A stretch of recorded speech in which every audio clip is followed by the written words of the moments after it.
everybody. Welcome back to another episode of Retro Wrestling with Gene Jackson. And I'm excited this week. We've got another interview. Lately, I've been doing a lot of review shows. And this week, I have a special guest that I'm going to bring on. And you know what? We're not going to waste any time. We're going to get right to it. I want everybody to welcome right now my guest this week, Mr. Jack Dalton. Jack, how's it going, man? Man, going good, Gene. How are you, brother? Hadn't seen you in a long time. Yeah, it's been a real long time. But yeah, I'm doing pretty well, and Good. I'm excited to get you on here and talk about your time in wrestling. I know you've got quite a few stories to tell, and have done some interesting things with some interesting people in your time. Well, I was lucky enough, that's for sure, to have opportunities to meet and work with a lot of great people in this business. That's for sure. I was very blessed. Were you always a wrestling fan growing up? I cut my teeth watching Continental Championship Wrestling back in the day, back Bullet Bob Armstrongs and Ron Fuller and Robert Fuller and all those guys. I watch them every Saturday morning at 11 o'clock. And then I kind of watched a little Memphis here or there. I wasn't really introduced to Memphis till a little later on, but I kind of cut my teeth on that Continental area. Where'd you grow up? I grew up in Florence, Alabama, or Killen, Alabama, right outside of Florence, a little small town right outside of Florence, Alabama. Okay, yeah, I grew up in North Mississippi, but I lived in Muscle Shoals for a year, and then I lived in Florence for 2 or 3 years. Back around, I guess it was probably 2000, 2001, somewhere in there. It's a pretty nice area over there. Good little area, that's for sure.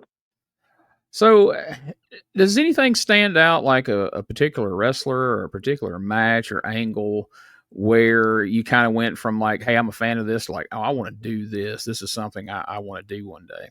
Well, I always wanted to do it. I had a cousin that was a wrestler. He had trained to wrestle. Worked as Michael C. Money back in the early days, probably the late 80s, early 90s. Worked for Thurman Dolan, if you've ever heard that name. And Thurman and Eddie Forsyth, all those guys had a little TV show. And I would always, every time I saw Mike, I would always say, man, I want to wrestle. I was only like 17 years old. I want to wrestle. He said, man, wait till you get to 18 and I'll train you. And of course, a 17-year-old at that time, you don't hear no, that's for sure. And so I had another guy that I knew. He went by Super Assassin or something back in the old outlaw days. I'm talking about bad outlaw. But Harold Cole was his name. And Harold didn't care. So Harold said, I need a partner one night. Come on with me. We're going to Iuka, Mississippi, and you can wrestle tonight. And so I walked into Iuka, Mississippi with some of his gear that he had, no training, no nothing, just the knowledge I had of seeing on TV. And some of the names that was around there, you probably familiar, Bad Boy Burns and Sammy Hall, Commissioner Sammy Hall. We'll go, yes, sir, Sammy Hall there, and Bubba Monroe, some of those guys. My first match was against I want to say it was against Thomas Giannetti and another guy. I don't even remember, but I got my butt kicked around that ring. That was sure. Didn't have a clue what I was doing. And so I went home with my tail tucked between my legs, and I thought, this will never work. And I'll be damned if I didn't get a call the next week to come back. And I was like, really? So, yeah, we'll give you a free hot dog and a Coke. Come on back. So went back, started wrestling as Dave Golden. I came up with that name because of Jimmy Golden and all those guys. I always watched that. And so I wrestled down there. And then one day I was out there. I don't even think I was on the card that night. I was just there. And I came in, and Lee Hickerson had come up with Billy Montana, and they were going to work against Bubba Monroe. And of course, I walked out and knew of Lee, and I had heard great things about him. Went out to Lee and I said, hey, Mr. Hickerson, I'm Dave Golden, and blah, blah, blah, blah, blah. Somehow, some way, he kind of took me under his wing. We walked in, and I sat with him and talked with him. And he said, I told him my story, and he said, well, would you like to really train? And I said, yeah. So I was 18, maybe 19 by that time. I don't even know, 18. And I said, yeah, I'd love to. So he said, all right, I'm going to train you. So Lee Hickerson took me in. I trained right along with Billy Ray Hickerson and modern day Cowboy, Ronnie Prestridge. Billy Montana was still training at that time, and he took me in under his wing. And of course, I got after I got to working, was able to tag with Lee a lot. We went to Columbia, Tennessee, Mule Day up there, Columbia, Tennessee. Yeah, worked with the Wild Boys, and man, I got to meet up there. I got to meet the Sheik that was up there then, and like I said, Wild Boys, Mephisto, Dante, all those guys, and I was always a sponge. I always wanted to take everything I could from them. So I did that, and I had made mention to Lee several times that I wanted to wrestle on TV, and I wanted to take that next step. I was actually wrestling for him at that time as a mass spoiler. He put me on the mass spoiler. Wouldn't let me talk at all. He said, "Don't talk. I want you just to learn how to, before you learn how to work on the mic, I want you to learn how to work in the ring." So I did, and sorry about that. I did, and he came up to me. We're working a show in Cherokee, Alabama. And I don't even remember who I worked that night, but we were working, and he came up to me and he said, "How would you like, are you still interested in going to Memphis for TV?" And I said, "Yeah." And he said, "Well, now listen, it's only going to be enhancement. That's all, that's about all we got." But he said, I'll send you up there. So I said, "Yeah." And this was probably about 93-ish, maybe 95. I don't remember. Anyway, so he sent me up there, got me hooked up. I drove straight to Memphis and didn't have $1 to my name. I didn't care. Drove straight up there, ended up sleeping in the car, and how dangerous that was. But I was in the old Channel 5 studio parking lot. And I'll never forget, I woke up the next morning, and as a wrestling fan, you still marked out to a lot of stuff. And I was still so young. And I remember it was foggy on my window, and I wiped off my window, and it was like 8:00 in the morning, and there was 50 people lined up at the door waiting to try to get in. And so I got out, and I was just in awe, I'm walking around. The first person I ran into was Fraser Thompson. And old Fraser said, "Hey, are you the new guy on the block? Are you coming in to war?" I said, "Yeah." He said, "I heard all about you, man." He said, "Well, all the new guys have got to help put up the ring." So I said, "Okay," so I'm in there helping put up the ring. And about that time, Bill Dundee walks around the side, and he asked me, "Was I the one leasing up there?" I said, "Yeah." He said, "Well, what the hell are you doing out there putting up the ring, man? Get back here. You're damn wrestling today." I was like, "Oh, Jesus." So I caught heat right off the bat, I guess. But went back and dressed out, and they come up and say, "Hey, kid, you're working Jeff Jarrett." And Jeff was the champion at that time, USWA champion. Man, what a blessing it was to get to work with somebody like Jeff, because Jeff was just very understanding that I was still young, carried me through my little match that I had with him like a charm. And after the match, I remember Jeff used to do the old kicking the stomach to the DDT that he did. And he kicks me in the stomach, and I'm down. He comes off, gives me the DDT 1, 2, 3, and I think, man, I did this great. I did my job perfect. And I came back to the back, and there stood Buddy Wayne. And Buddy Wayne said, "Kid, when somebody kicks you in the damn stomach, do you just stand there and wait on them to give you a damn DDT? Why in the hell didn't you raise?" I thought, "Oh, God, I've messed this deal up." But sure enough, I got to come back, and I got to work Scott Studd, that went on to WCW with Raven. Got to work him in his first match. Got to work with Bill. We would go on the road a little bit. I'd work with Larry and Billy Ray. I mean, Larry and I call him by the regular name, Billy Ray and Lee against Dundee and PG-13. We'd work against those guys, and love Jamie and love Wolfie. They were always great with me, and Bill was always great. And then so that kind of faded, and left there and went back and worked with Lee for a long time. And then I did some work with Rodney Grimes over there with CWA. Yeah, met a lot of guys over there. And then I had the opportunity. Billy Ray had called me. I keep calling him Larry Cole, but he kept calling me and saying, "Hey, man, let's do something." So I started working with him again. And he comes to me with the idea. He said, "Look, Memphis is looking for This was when Corey had taken it over. So this Right. is, we fast forward a few years later, and Corey had taken it over. And I come up there, and he said they're looking for a mass team, and they want to do a retro team, and they want to do Fire and Flame.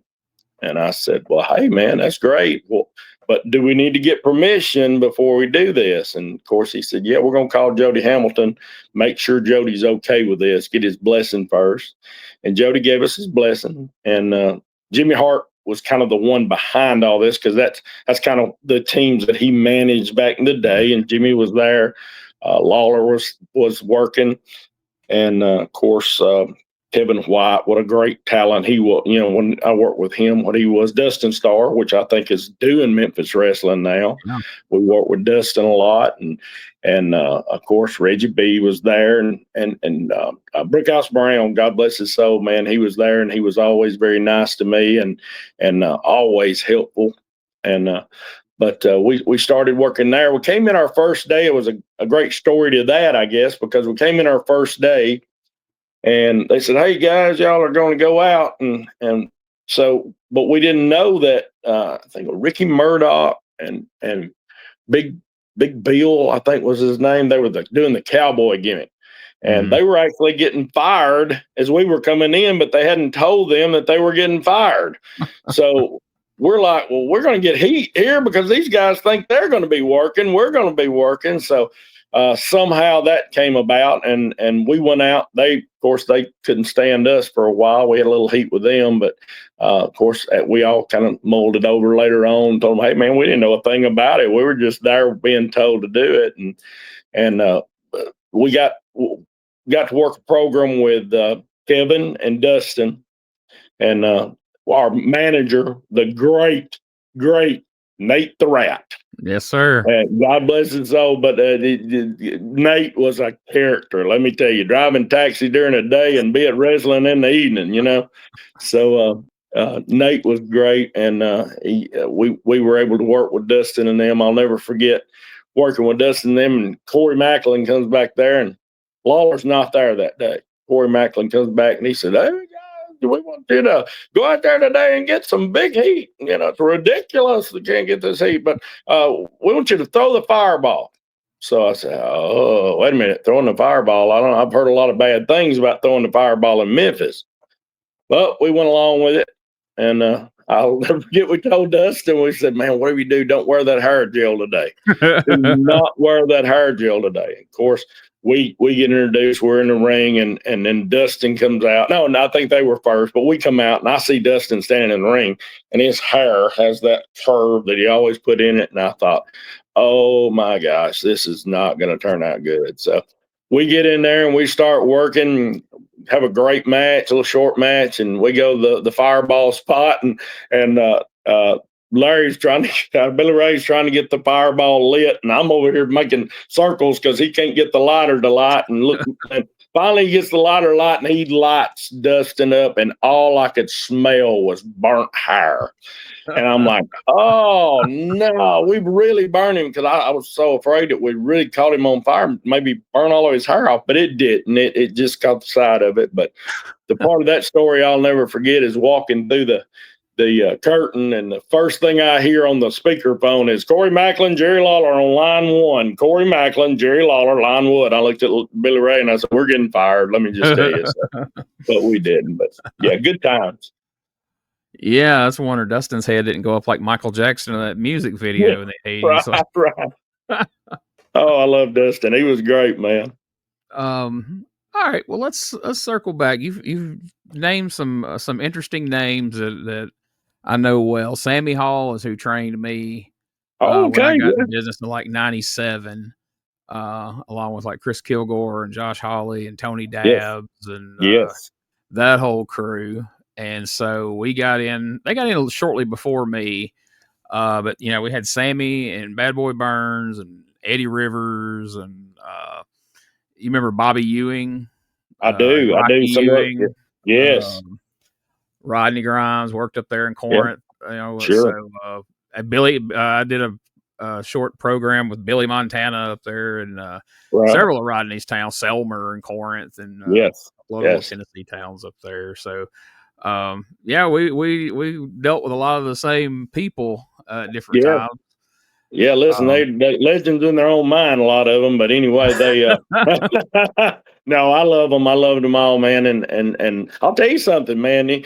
I'll put Bad Boy Burns in the ring, heavy hitter. I'll put him in the ring with any of them that I was in there with. Moondogs, anybody. I'll put him right up there because Bad Boy Burns lay you out, son. Oh yeah, Bad Boy. He could work, and he went some places in his time. Yeah, oh yeah, Prior to that, and Sammy could hold his own to be the athletic commissioner. I always thought that was kind sure, of yeah, odd that the yeah, state athletic yeah. commissioner is the lead heel of his Right, own yeah, yeah. promotion. But Yeah, I'm working in a and program, but I need to buy my license first. yeah, this match is going to be even rougher if you don't think you're going to buy a license tonight. Right, So. exactly right. You mentioned Big Bubba Monroe, so you had that Yes, Alabama contingent because you had Bubba and David and Jerome David Hart, the Hart Jerome. Yep, Foundation, yep, HEART yeah. Foundation. That's right. That's right. Um, and Later on, Bubba was, known as the Green Berets. They were also yes. known as the Green Berets. Yeah, Jerome and David. Jerome has passed away. Bless his heart and Oh, I didn't soul. know And that. great. Yeah, Jerome passed away Oh, back I a hate to few hear that. years back, and I lost touch with David years ago, but I don't know where Bubba. I always thought Bubba and David both one of the. I mean, just underrated talents. Could have went somewhere, man. It just a lot of those guys. I just don't think they wanted to go. A lot of places. They were content with working in their shows. So and Yeah, I that's mean, it's kind of okay. what you said a minute ago, and it wasn't even a knock. You said legends in their own mind. Like to them, that was. I mean, I don't think they'd have been any happier in Madison Square Garden than they were at the Saltillo Community Center down That's there for exactly champion. right. Weekend warriors, baby. Yeah. I remember when I was in high school and I was trying to figure out how I was going to get into wrestling, how you even go about it. And I went to a show at the Lavender Coliseum and there was a radio DJ, Rod something another, that was putting on a show at the Coliseum. And he had Sammy and David Jerome and Bubba. He was bringing in Davey Rich and Steve Armstrong, Tommy Mm-hmm. Lane from the RPMs. Mm-hmm. And I remember I went 1 month and the Hart Foundation was a tag team. And the next month I went and David comes out, for a single match and he's wrestling this guy in a mask. And I mean, I'd only been to one other show. It was so obvious it was Jerome. Yeah, Like, right, maybe you can spot it from a mile away. They right. wrestled each other in the first match. And of course, Jerome's tights are hanging off his ass like they always Yeah, did. And he's just got always. another Yeah, shirt pulled. He's got another pair of tights pulled over the ones he always wear. And of course, they're riding down enough you can see his normal tag team right. tights. Yeah, yeah, yeah. And he's Right. got another t-shirt on. And Yeah, then 2 matches later, they come out as a tag team. And that's right. there was people in the crowd like, y'all were wrestling each other earlier. And he's That's like, no, we great. I weren't. mean, yeah, that's great. That's great old times. Them outlaw shows, they were, and I call them outlaw shows. That's the only way I know how to say it because it was always, like I said, just the little small shows with those small talents. But man, that great. Like I said, David, man, one of the best drop kicks I've ever seen in the business. I'd put it right up there with anybody's. I worked against Brad Armstrong and took his drop kick, and Brad was one of the. Gosh almighty, that was the best drop kick you could see. But I put David right up there with him. David had a great one. I tell you what else David could do. David could do that Alabama jam off the top Yes, rope just about as good as Bobby Eaton. I mean, I've seen him yes, barely miss rafters and community yes, centers jumping off yes. that top rope, but he'd hit it every time. That's right. And then like you mentioned, Thomas Janetti, Hmm. him and Bruno were Tony, what's the? Bruise Brothers. Yeah, there was Tony Fulton. Is that right? Tony Fulton, Ricky I think so. Fulton. Yeah, I think. yeah. Yeah, yeah, yeah, yeah, I yeah. saw him a few times. I'm trying to think. There was a guy from Alabama that would come over for Mac Daddy. I think they got Mac Daddy Shannon. I think they called him. Yeah, I do think I remember that name. That might have been a little after I left, but I still kind of kept up with those guys. But yeah, a lot of those guys who was that? Tracy Youngblood was another name that was down there, and then once they moved out, then there was a guy by the name of Rudy Sims that moved into that little Iuka building right there and started running that little territory. And of course, he brought back a couple gimmicks, the medics and things like that he had brought back. And they draw, at times, man, they draw 50 people, and that was big for that little Iuka building. And then, of course, they would come back and run Lexington, Alabama at the high school gym, and then they would go back down and run a few Mississippi shows. But yeah, a lot of those guys, man, that just great memories, that's for sure.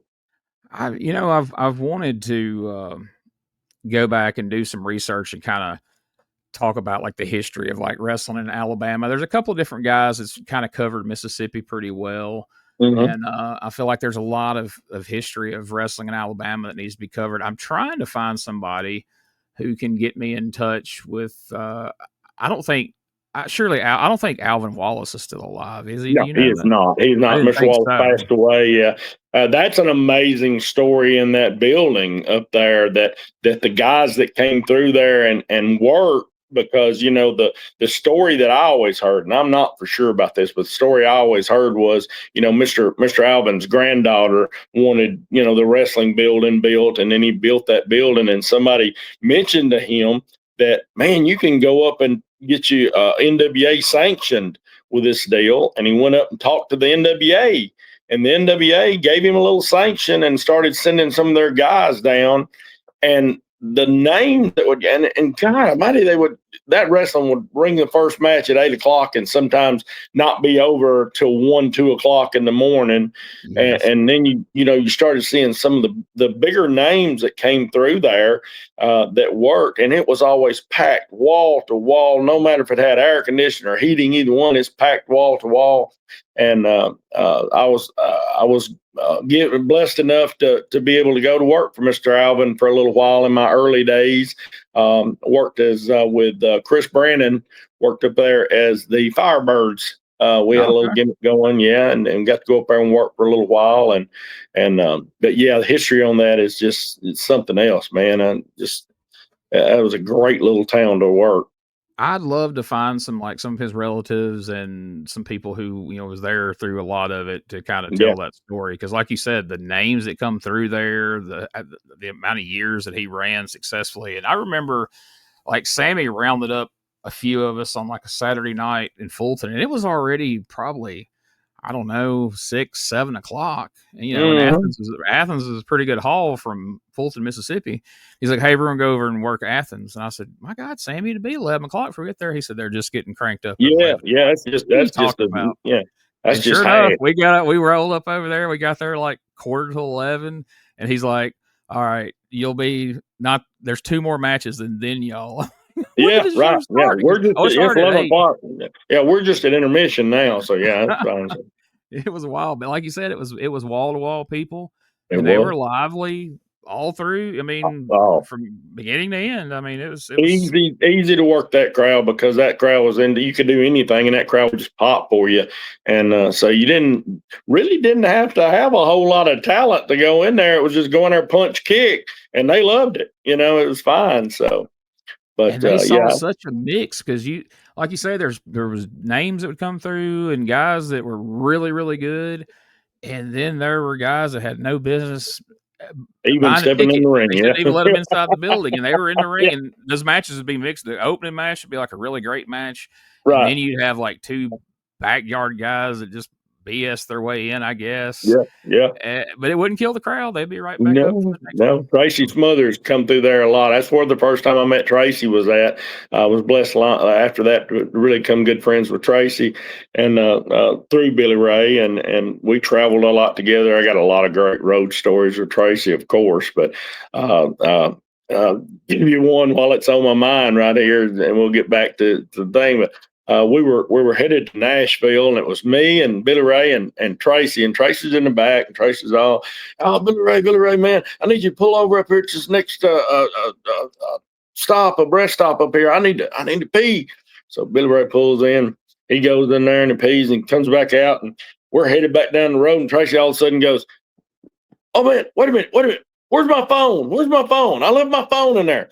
And he's like, turn around, make a U-turn, turn around. So we're trying to find a place. We have to go up to the next exit, get off, come back around. Tracy's like, stop the car. We're like, what are you doing?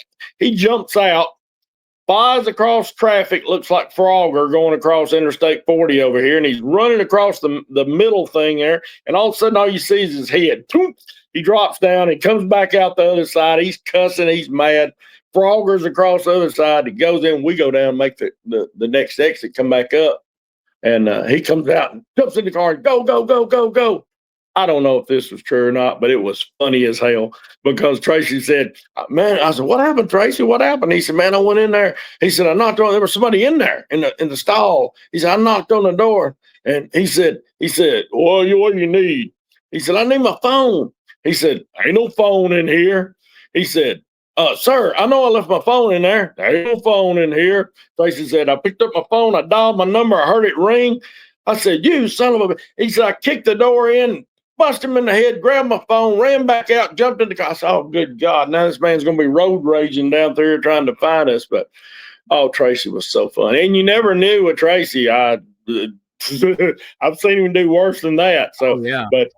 But Tracy was great. But, yeah, that's the first time I met Tracy was in Athens, Alabama at Mr. Alvin's place. Some of the old names that was with Alvin that was up the Huttos.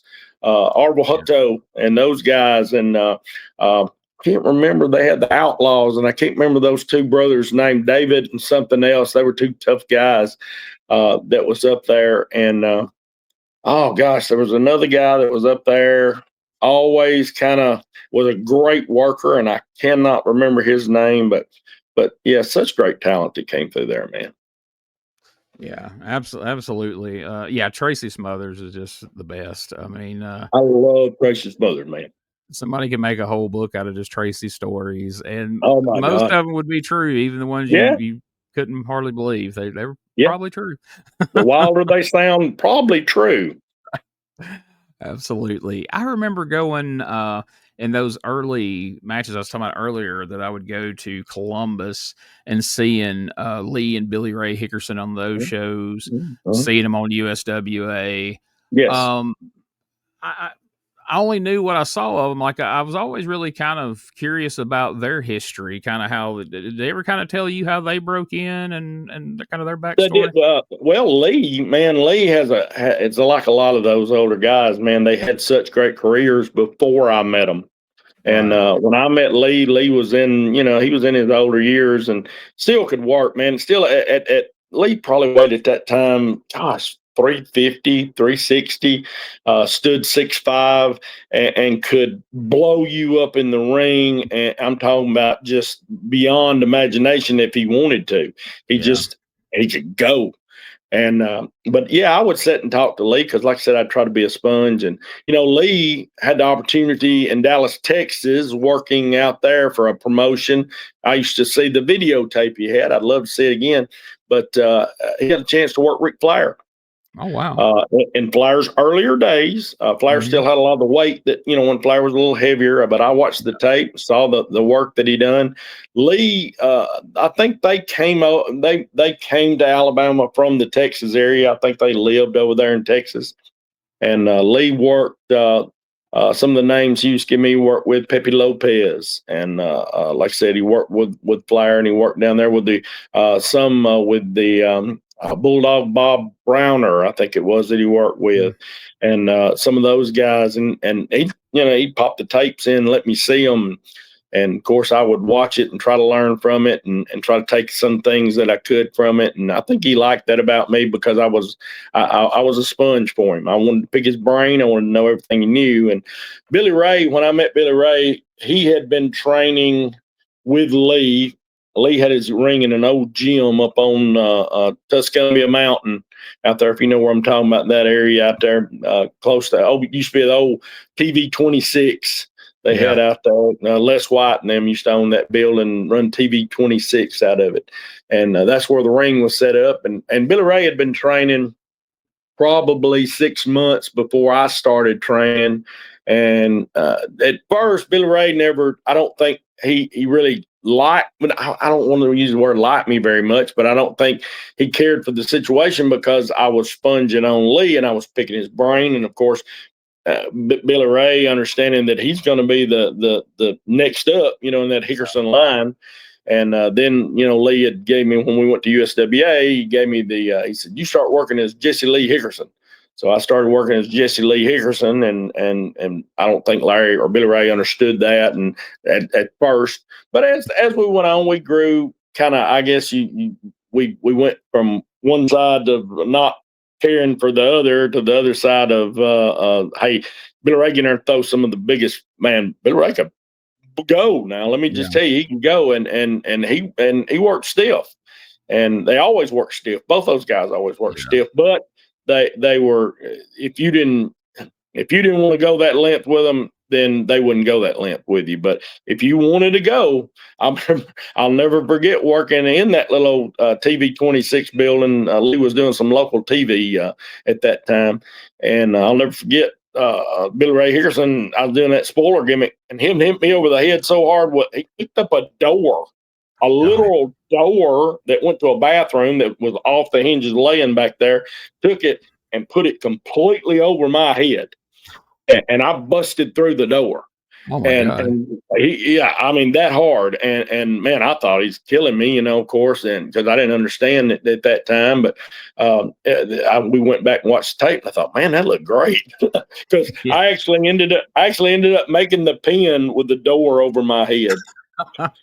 Tremendous. And I thought, I'm dying, get this door off of me. And then I go back and look at the tape, and I'm like, oh my God, that looked really good. I just made a pin with a door over my head, So, but yeah, Billy Ray and like I said, so many around this area. Barry Miner comes to mind. He was a great talent for him. Jason Johnson, I think he's passed away. Also used to do Mr. USA, if you remember back in the day. Yeah, and Jason got me a few WCW dark match spots with Jody when Jody was down there, and I think he got modern day cowboy Ronnie Prestridge. I think he got him some WWE shot or WWF back in the day shots, and just went down. I got to go down and work. I actually worked Vader one time in WCW as a enhancement match and got the hell beat out of me, but stood tall for it. And then I was able to work with, who was it?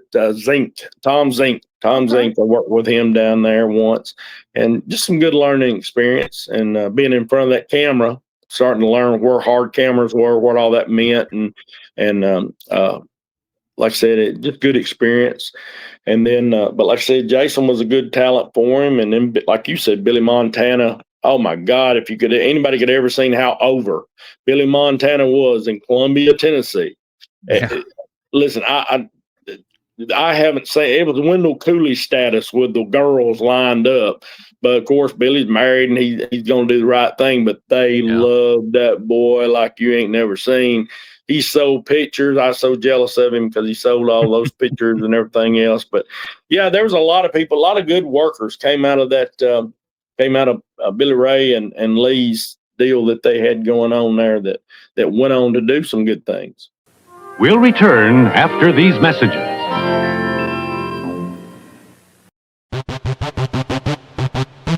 Ladies and gentlemen, welcome to Give Me Back My Pro Wrestling, the podcast that's based on the old school but can still help you find the good stuff from today. Jimmy Street and the Plastic Sheik, Jared, are the undisputed tag team champions of the wrestling podcast world. From thought-provoking topics to superstar interviews to action figure expertise. This team does it all. And all they ask is, give me back my pro wrestling!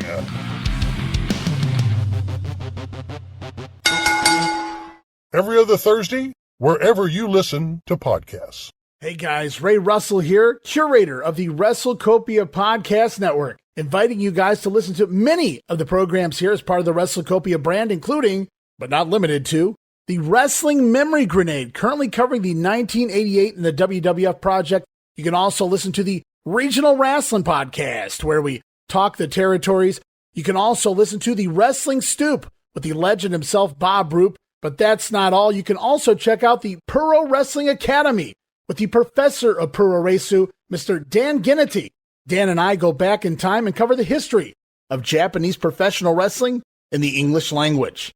And you can listen to all of those shows and more, all part of the WrestleCopia Podcast Network, located over at WrestleCopia.com. That's WrestleCopia.com, and anywhere your podcast streaming needs are met. So if you're looking to support that next up-and-coming podcast brand, please consider making it WrestleCopia. Relive the glory days of Memphis wrestling with the Retro Wrestling Review USWA podcast. Each week, we go back in time to review USWA Championship Wrestling from the 1990s, episode by episode. Join us for watch-alongs, behind-the-scenes stories, and exclusive interviews with people who were there and lived it. Whether you grew up watching it or you're discovering it for the first time, this podcast is your ringside seat to Memphis wrestling history. It's all a part of the WrestleCopia Podcast Network. Listen now at USWApodcast.com. Yeah, I mean, you could always tell that, those guys were really talented. I just remembered a story that relates the Hickersons and Tracy. So there was a show in Tupelo. There's this bar called the Midnight Rodeo when I was in college. Yeah. And they had a show there one night, and Tracy had just gotten released from WWF. He had just done the Freddie Joe Floyd stretch up there. Mm-hmm. So they had him on the poster as, WWE superstar Freddie Joe Floyd, the Hickersons. I forget who else was always on the show. So they had the first 3 or 4 matches, and they go, "Hey, coming out of intermission, come meet WWF superstar Freddie Joe Floyd." And he was out there in the green, gear and everything that he wore as Freddie Joe Floyd. He was baby facing it up. He's in the ring. He took a bunch of Polaroids because this is pre-cell phone and all that stuff. Yeah. Took it's $10 Polaroids, smiling, just nothing but teeth. And the next match after intermission, he comes out. He's in his old gear, and he cuts the promo. And he said, "I just want you people to know I had to go back there and vomit after being in this ring with all you stinking." He cut the biggest heel promo you ever seen. That's great. And them folks was mad and tearing up the pictures they just paid $10 for. Yeah. And they set up a rematch for the next show, and he went from the most beloved babyface in intermission, but he was smart. Get that intermission in, sell them pictures, and then be the most shit heel you could be after it. I loved every minute of it. It was great. He used to tell me all the time, I love them $10 Polaroids. Well, $10 Polaroids, baby. He racked them up that night because they were like, "Yeah, we've got WWF superstar Freddie Joe Floyd, Tracy Smothers here." And man, they lined up. And, it was great. But I haven't thought of the Midnight Rodeo in years. I forgot that was even a thing. I do remember that place. I don't think I ever worked there, but I do remember that place. It was famous for a lot more than wrestling. I thought that a lot of reasons. Yeah, there's a lot of brawls that didn't involve a wrestling ring at the old Midnight Rodeo. So, I know you guys were fire and flame for Corey. How was Corey to work for? I hear mixed. Some people really like Corey, and some people not so much. Well, let me say this, Corey. I never had a problem with Corey. I liked Corey. I did. There was some times that I had a problem with how he was using us. Because we would go into the meeting with him, he'd say, "Man, I got to have a meeting with you." And we'd sit down and with him and Bill when Bill was booking, and Corey would say, "Man, we need to build you to be these big monsters, fire and flame. We want the big monsters in the ring to do." And hey, great, we're on the same page. And then we get the booking sheet and we're in a 6-man tag match with 4 minutes. Well, how are you going to build monsters 6-man tag match 4 minutes? And but Corey. He always treated us good now and always spoke with me. I don't think I ever remember having a bad way. Now, I know a lot of people did, that's for sure. And I think there were some things between him and Lawler there that was going on toward the end of that little stretch. But the thing I do remember about Corey is later on, we were, I don't remember if we were doing the Assassins then or still with Fire and Flame. But anyway, later on, I remember we were working a deal with Koko B. Ware, and I love Koko. Koko's one of the most professional guys I've worked with, always helped me, would talk to me, try to help me with things. He actually was my great saving grace in my ear from getting my head knocked off when I had my fight with Scott Steiner. So we'll get to that in a minute.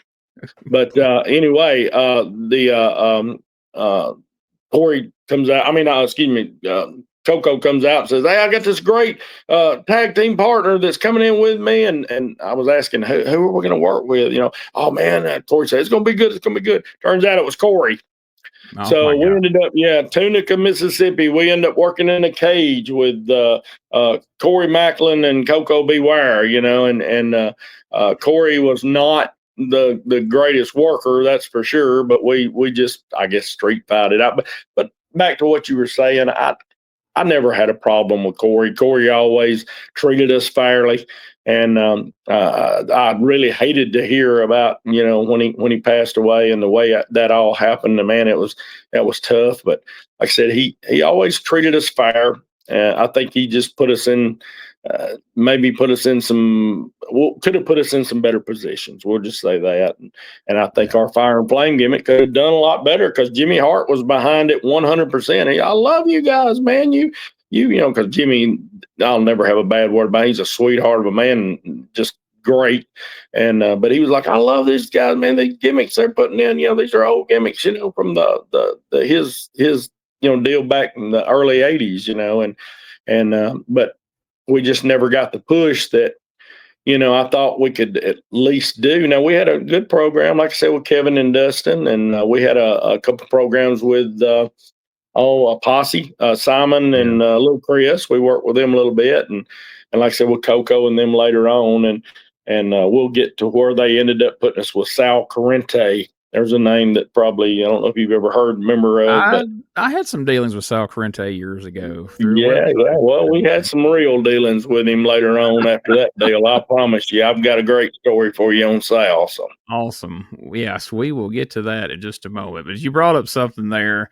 Why is it that almost every, I won't say every promoter because that's not fair to say, but almost every promoter or so many promoters can't resist the urge to put themselves in front of the camera, to put themselves in the ring and put the focus on. I mean, Corey had been an announcer in Memphis for years and years and years. He had a reputation as an announcer, and that was fine. But then one day I turned my TV on, and he's out there squared up with Koko, and that's the main angle. And I'm like, what are we doing? And he's bowed up like Stone Cold Steve Austin at Koko B. Ware, which I knew. I was like, well, okay, well, I mean, Koko's being nice here because he could have beat Corey to death on live television, and there wouldn't be anything Corey could do about it. And I was just like, man, how do guys not see how this comes off to fans? But in his mind, you could just tell that he thought this is what people want to see. This, everybody has been clamoring for Corey to come out from behind the desk and be the superstar. My God, it's. I understand fully, and I don't know. I think with Corey's situation, now, a lot of situations, and I tell this to people all the time, and I've been retired for probably as many years now as I worked, but because I retired in 2007. But I tell people this all the time. Somewhere along the way, I don't know where it changed at, but somewhere along the way, the fan started promoting. And then when they started promoting, then the fans started wanting to wrestle the big names when they came in to look good in front of their hometown crowds. And I think a little bit of that leads over to Corey because Corey had a lot of support in Memphis and people that were behind Corey and that really, because Corey was going to end up, I think, running for some political stuff there in Memphis or something. Yeah. And so I think Corey just saw that and he kind of got that star in his eye about, hey, I can do this, and man, they'll see me as the new king of Memphis or whatever. And but I know it's a bad idea from the get-go. I'm with you 100%. He's a great announcer. Did great with Lance and Dave all those years. I had a chance to meet him years before I would work for him. And like I said, always treated us good. I can't say a thing about, I don't know what Billy Ray would have said if he was alive today. I don't know what he would have said, but I never had a problem with him. But yeah, I never did get the getting in the ring, part of it. And if you want to build a team, because it's very simple when you bring a team in, no matter if this is the late or early 80s, mid 90s, mid 2000s, it's the same protocol every time. Same process. You bring the big tag team in, you build them up as monsters, and then you got a payoff show over here with your baby faces that you've been building on the other side of that. And I thought we had the opportunity to do that several times, mainly with Dustin and at that time with Dustin and Kevin, because like I said, and of course BC, man, God Almighty, God rest his soul, rode with us on many occasions to different shows and stuff, and love BC to death, Brian Christopher to death. He always helped us many times. I've seen that guy, a promoter, screw us over on pay that he'd got us booked on the show, and him come out of his pocket and pay us out of his pocket. And just an overall good guy. I don't have a bad thing to say about him nowhere, but I love BC. But anyway, back to it. I think we had good programs with a lot of those guys, but it just wasn't built right. It felt like the inmates were running the asylum most of the time, Because you guys, you did a great job. I mean, you see a lot of times where people try to resurrect gimmicks and they don't do it justice.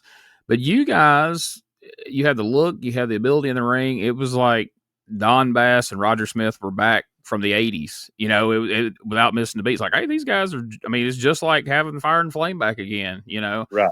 And like you said, they would put you in situations where it's like, all right, here we go. They're doing something with these guys. And then, it would flitter Right out away. and it wouldn't amount to anything. And it was frustrating. Right. And then it was kind of like they hit the reset button. It was like, all right, well, they're the Assassins now. Maybe we'll get it right this time. Right. Kind of tell me about how we went from Fire and Flame to the Assassins.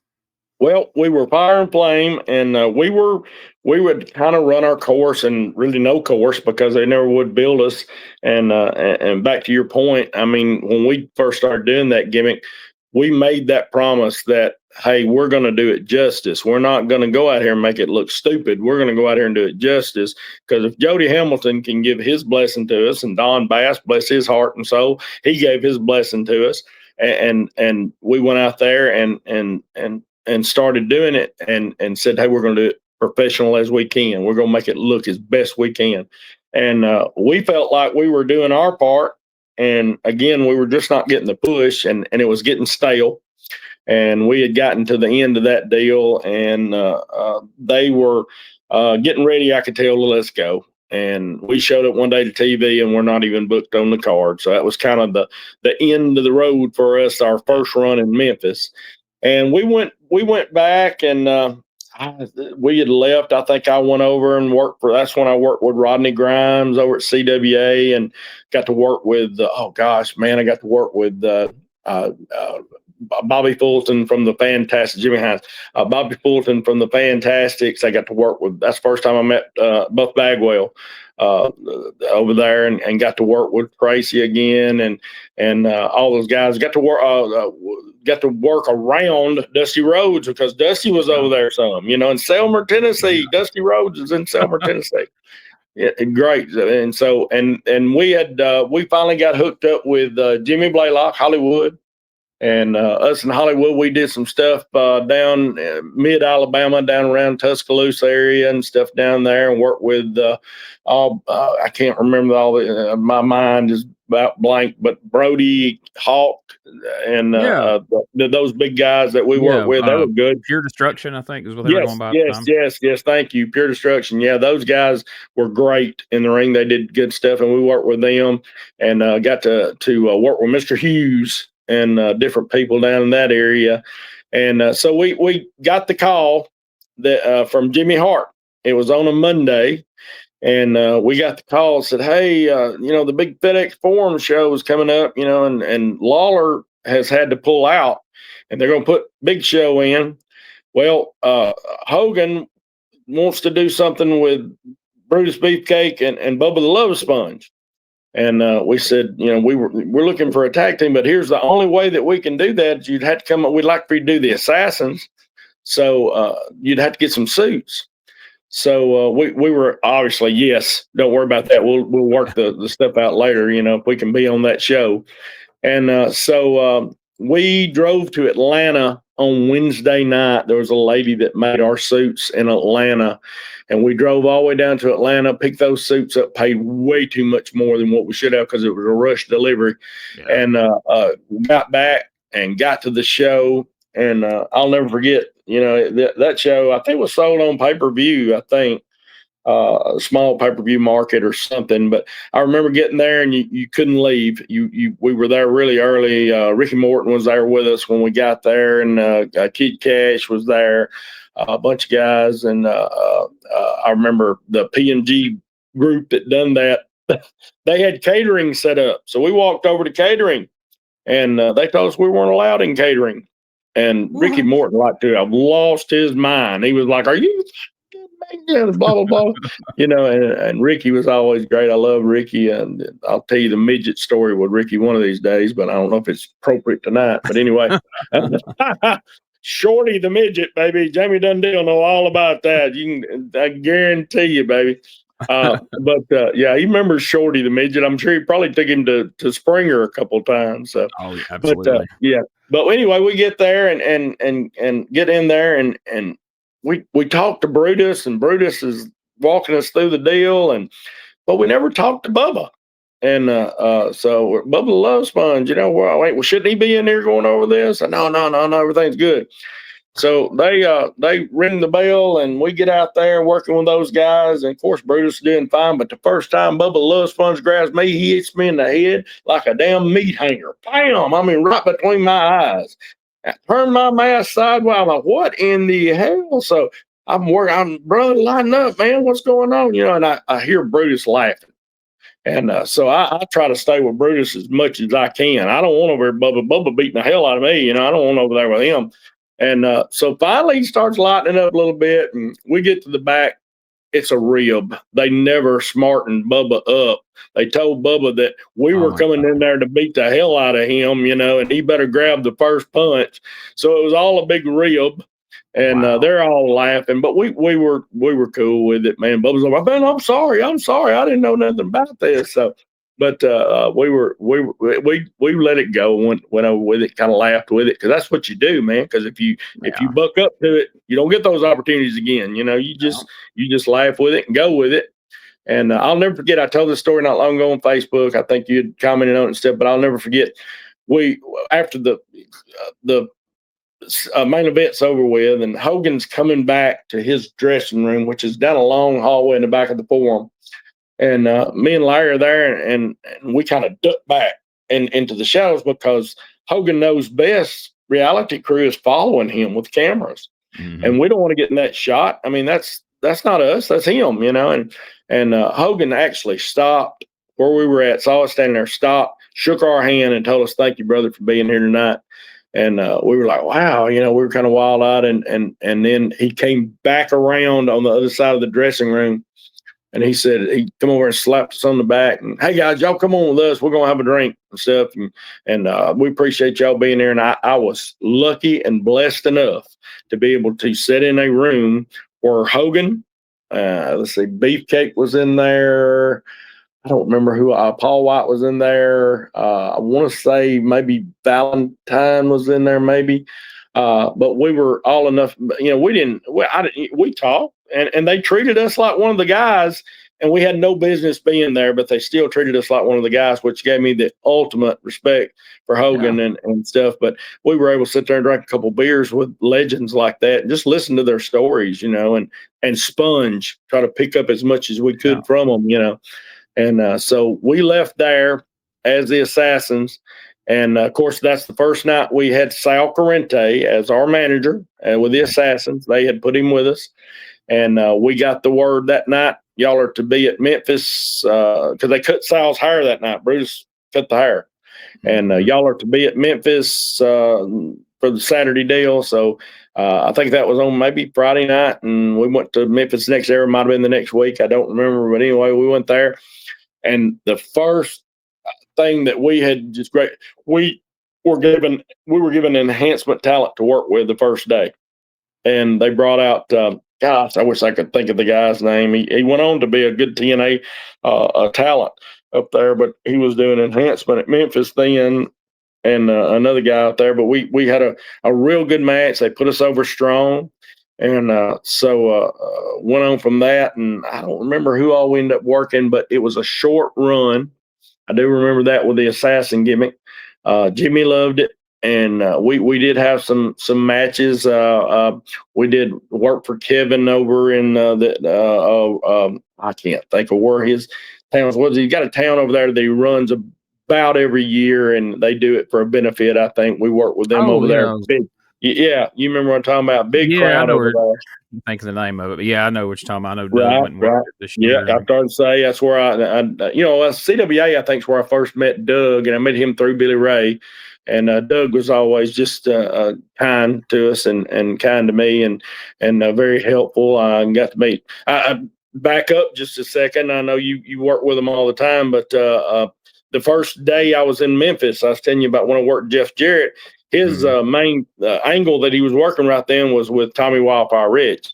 And Wildfire had always been one of my heroes growing up, because he was in Continental for a while, Yeah. And I remember, somebody say something about Tommy, and it was just, man, and I got up there and got to meet him. And of course, at that time, Tommy didn't have a lot to say to me, but later on, I got to meet Tommy a few times, and man, he was always just great to me, and I had a lot of great laughs with him. But anyway, our assassin, getting back to that, our assassin run, it ran its course pretty quick with Memphis, and there we were again. And so we got an opportunity when we left Memphis to go out to Arkansas. And this is where we really, really benefited from this, because got to do Fire and Flame. We don't want the assassin deal, but once you go back to Fire and Flame, which we were fine with, we had both suits, and we want to bring you out here. And it's called it was PWL. It was Phenomenal Wrestling Legends. That was the name of the group out there, and had a big money back into it. We had 19 dates set up right off the bat. Wow. We worked from Springdale, Arkansas, all the way over, Fort Smith, Arkansas, worked back through Texarkana, came back up through Missouri, all over Arkansas, Missouri, Texarkana, those areas. But we got out there, and our first night we were with the Steiner Brothers. And we got to work with Rick and Scott. I have nothing bad to say about Scott. He just he didn't enjoy working with us, and I don't blame him. I would think he would want to work with better talent than us, but because there was a lot of better talent on that card. But Rick was phenomenal. I love Rick. Taught me a lot. In the ring with him the first night, and I've got him in some hole, and he calls Mustang, and I said, "Do what?" He said, "Mustang." I said, "What the hell's Mustang?" And he starts laughing. He said, and then he calls the spot. We go back. I said, "What the hell was Mustang?" He said, "Dude, I'm so sorry." He said, "When we work WCW, WWE, we have a lot of times we'll use one word instead of calling a number of spots. We'll use one word, and they know what to do." And I said, "Hell, I don't know what to do. If you want me to ride you on your back, or what the hell you want me to do?" I didn't know. But and he'd always laugh at me because Scott beat the hell out of me every night. And he gave me I tell everybody, I ended up on that tour, as I call it, with 4 good stingers from Scott and a half broken damn neck that I had from him. So, but anyway, we get to Fort Smith. Got to work with Outsiders at Fort Smith. Nash and Hall, got to work with them over there. Very appreciative for them taking care of us. And got to meet Abdullah the Butcher over there. I'd met Kamala before, worked with him through Lee, but got to see James a lot over there and meet with him and just listen to a lot of those guys. And like I said, got to work with Nash and Hall. And then we came back across and went back with the Steiner Brothers. Ended up last night, I want to say was in Fort Smith, but the last night we worked with them, Rick was sick that night, so we ended up working Scott and Rikishi. And I love Rikishi, worked great with us. Scott was still a little annoyed with things, I think. And, sometimes you just in front of 6,000-7,000 people, we had our finish every night where I would go to the top or sit on the top, come off with the elbow. He would he would move, and we'd go to the finish. And so that night, the ring rope on the top was adjusted out way too far. And I'd already hit it a couple times when I went into it and thought, man, damn, that don't feel good. But anyway, so I go to do the finish. And so I'm trying to hop up on that damn top. Well, hell, I'm 320 pounds. It ain't as easy for me to hop up as it is on the small guy. So I go to hop up, and I can't make it. I'm thinking, damn, don't screw the whole spot because you can't make this. So I thought, what is the difference of me coming off there and me just giving a big old dusty looking elbow, and letting him move? He didn't see it that way. So, and now looking back, I get it. I understand it. But I come out with that and do the damn finish. And I'm like, oh, Jesus Christ. Now I've really messed up. And so I get back over there and I come on the second rope. I still can't get up there. And I thought, you know what? I'm not wasting my damn time. And I look over and Rikishi says, oh, hell no, you ain't going to jump from that bottom rope, are you? I said, I don't give a damn at this point. So I did the old damn elbow drop from the bottom rope. And I don't think anybody's ever covered that spot again after I'd done it. It's mine. I get that one. So anyway, he moves, but he ain't happy. So we go out, and I remember him slapping me in the mouth, bam, and telling me something about how I screwed every damn thing up. And when he slapped me, I come back around. I was bleeding from my mouth, and I came back around. I remember telling Billy Ray, I said, if he hits me like that again, I don't give a damn if I'm from Little Florence, Alabama. I'm going to brawl with this big bitch. And Billy Ray said, no, man, don't get us fired. Don't get us fired. I said, I'm not going to do it, man. And I turn around, and the first thing he does is grab me by the mask, turn the mask sideways, and just pop again. I'm like, holy hell. So I come up, rear back as hard as I damn can, and lay one of them in, and I think I about broke my damn fist. He was like hitting a damn brick wall. I said, that's enough of that. I'm done with that shit. Scott Steiner's out here, brother. You got it, brother. I just got away from him. So I got in there and did the finish with Rikishi. We get to the back, Koko B, Ware. Bless his heart, man. Koko was so good to me. He said, dude, all you had to do was just step out of the ring on the apron and walk up, you'd have been fine, And I thought, damn it, why do I hear this now after I got a bloody mouth and every damn thing else? But no, golden opportunities. That's the best way to sum up our career. Golden opportunities. And after that, I had a ruptured in my neck. I had ruptured, I think it's C4, C5, needed surgery bad. I was hurting. And I told Larry, our Billy Ray, I told him, I said, man, let's do one more and I'm done. So we ended up going to Dyersburg and working with a little two dudes up there. They had good old boys, what they call them, put them in the Dukes of Hazzard gear and brought them out. And crowd loved them. We put them over. After, I think we had 8 weeks with them, ended up in the cage with them, put them over, the whole crowd shaking. And then I was kind of round back up. I thought, man, maybe I want to do this again. And then I said and talked to him, and then the next week after the big payoff, they split them up, turned them on each other. And I said, how the hell do you do that? So all that work to get them that way, and then they turn them on each other. So I was done, and I just wanted to, at that moment to retire. I think Billy Ray went on and did a few more matches here in our spots, but we never did anything after that. And but I was, I'm blessed, man. For 19 years, I was blessed to be around some of my heroes and meet those guys. And, guys you talk to all the time, Jamie Dundee. I still talk to Jamie on Facebook sometimes, and Jamie, wild as Jamie ever was, baby, he loved Jamie to death. I forget me and Jamie and Larry and Tracy Smothers working in a ring in a little spot show in Tennessee, and the ring broke half in two. And falls down on one side, a wooden ring falls down on one side, and we're working uphill. Boom, boom, boom. Jamie's still there. Jamie's always great, man. He's always going to make the best of a show, and Wolfie always was great. I remember meeting Wolfie as our Wolf back in the day. Kelly Wolf. Back in the day. Yeah, man, way back there when I first met him. And God, all the guys you talk to a lot, on your show, I had the blessed to be around them. And a lot of them really, I was always the silent part of it because I was always listening, trying to listen instead of trying to talk. And so, you get around Doug Gilberts and Tommy Riches and and guys from the old USWA, Jeff Jarrett and all those guys like that. And even Lawler, man, I never had a lot of dealings with Lawler, but at the same time, he did break Sal Corrente's jaw for us in Tunica. So on the night we got fired from there. So yeah, Sal went out and imagine this. He goes out on Memphis TV, even if it's the new Memphis, even if it's Corey Macklin's ridiculous Memphis.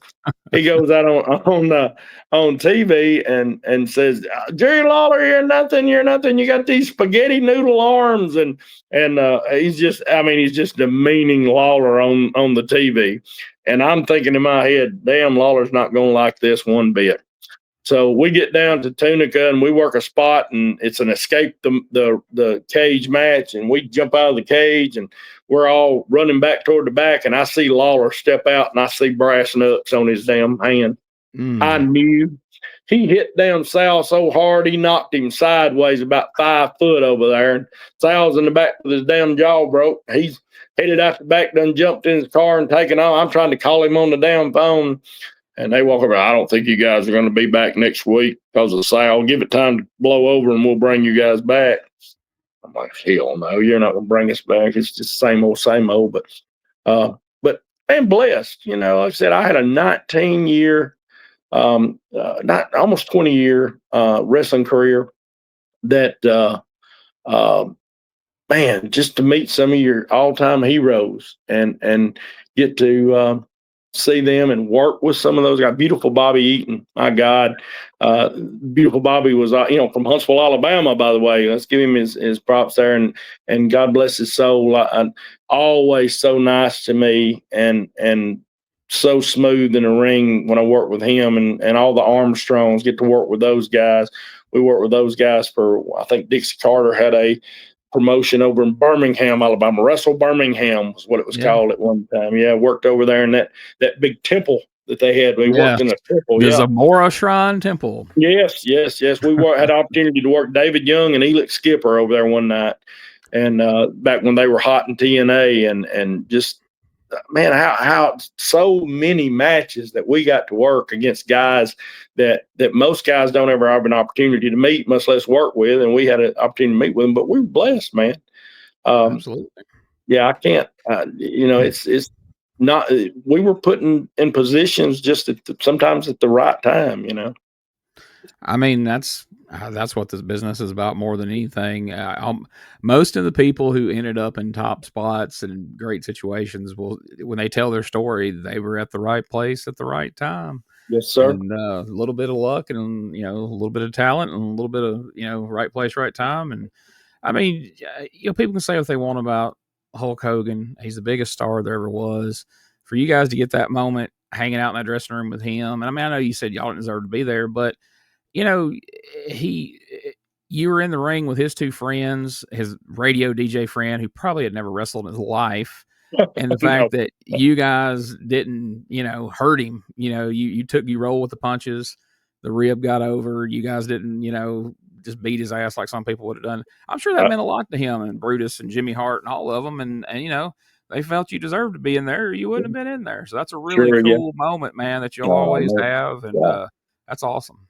Yeah, and one thing that I hate more than anything is because I got out and somebody said, "Did you take some pictures?" I thought, oh, yeah, man, I could have got pictures with Hogan, and I try to get pictures with all the guys that I met and threw out. But like I said, you're right, and that is the reason I think we were in there is because we didn't.